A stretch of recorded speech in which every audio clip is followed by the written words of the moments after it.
नमस्कार सगळ्या गृहिणींना. तर आज आपण बघणार आहोत अतिशय महत्त्वाच्या काही किचन टिप, ज्या रोजच्या स्वयंपाकघरामध्ये आपल्याला खूप उपयोगी पडतील आणि मदतही करतील. तर चला आपण बघूया. Tip number 1. लिंबाचे लोणचे बनवताना लिंबाचे वरचे साल जे असते ते एकदम पातळ असावे, त्यामुळे लोणचे हे अत्यंत स्वादिष्ट लागते. Tip number 2. साबुदाणा खिचडी बनवताना साबुदाण्यामध्ये मिरचीचे तुकडे न घालता मिरचीचा ठेचा घालावा किंवा मिक्सरमध्ये बारीक करून घालावी, त्यामुळे खिचडीला चव छान येते आणि एकसारखी तिखटसुद्धा होते. Tip number 3. मातीच्या भांड्यांचा तेलकटपणा जाण्यासाठी मातीच्या भांड्यांना लिंबाने घासावे. Tip number 4. उन्हाळ्यातील वाळवणातील उपवासाचा पदार्थ म्हणजे चिप्स. हे चिप्स क्रिस्पी होण्यासाठी कच्चे बटाट्याचे चिप्स अर्धा तास पाण्यामध्ये ठेवावे.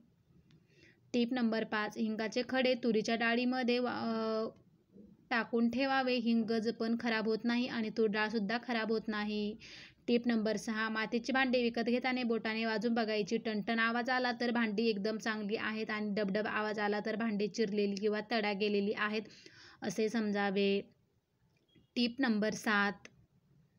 चपातीचे पीठ मळताना जर जास्त कडक मळले तर चपाती वातळ होते. थोडंसं सैलसर पीठ मळले तर चपाती एकदम मऊ राहते. Tip number 8.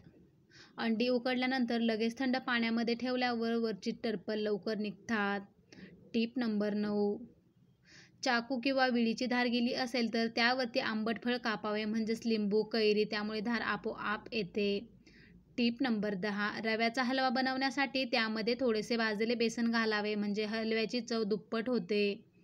Tip number 11.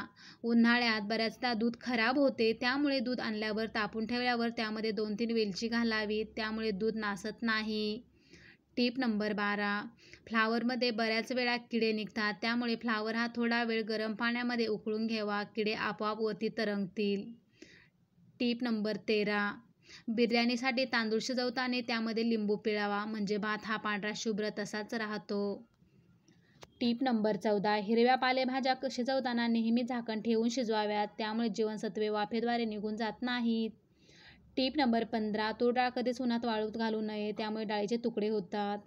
Tip number 16. फ्रीजमधून वास येत असेल तर 2-3 लिंबाच्या फोडी फ्रीजमध्ये ठेवाव्यात. Tip number 17. उन्हाळ्यात बऱ्याच जणांच्या डोळ्यांची आग होते, त्यामुळे न तापवले म्हणजेच कच्चे दुधामध्ये कापसाचा बोळा बुडवून दोन्ही डोळ्यावर ठेवावा, डोळ्यांना आराम भेटेल. Tip number 18. दुधावरची साय एकदम दाटसर येण्यासाठी दूध तापवून फ्रीजमध्ये ठेवावे, त्यामुळे साय एकदम भारी येते. Tip number 19. घरामध्ये जर खूप दिवसाचे जुने टोमॅटो केचप उरलेले असतील तर ते फेकून न देता तांबे पितळाच्या भांड्यांना लावून ठेवावे आणि नंतर घासावे, भांड्यांना चकाकी येते. Tip number 20. कोणत्याही प्रकारच्या भाज्यांची चव चविष्ट होण्यासाठी भाज्यामध्ये कमीत कमी पाण्याचा वापर करून शिजवावी.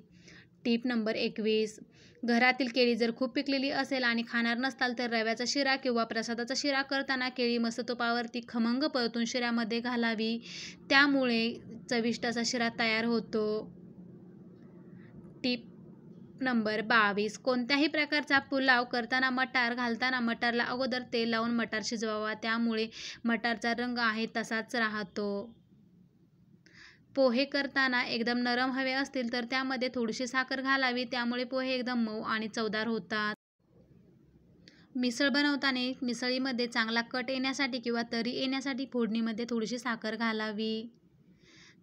तर आजच्या या स्वयंपाकघरातील अतिशय महत्त्वाच्या किचन टिप्स तुम्हाला कशा वाटल्या हे नक्कीच कमेंटद्वारे कळवा. आवडल्यास चॅनलला लाईक, शेअर आणि कमेंट करा.